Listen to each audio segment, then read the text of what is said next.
राजा लाख मेले तरी चालतील, परंतु लाखाचा पोशिंदा जगला पाहिजे. राजा आपण विशाळगडावरती रवाना व्हा आणि आपण पोचलात की आम्हाला तोफेचा इशारा द्या. तुवर आम्ही खिंडीत राहून शत्रूंना अडवून धरतो. आणि मग त्या खिंडीच्या तोंडाला काय प्रकार झाला, काय उभा राहून बाजी खिंडीला विनवणी करी शिवबाला.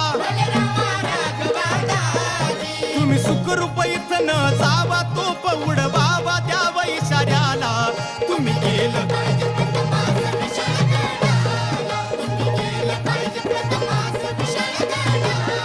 आलो आलो आता चितीला,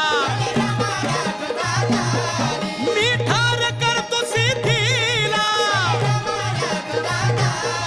पहाचीचा दाव तो वार करतो मी ठार, दृष्ट शत्रूला धर्म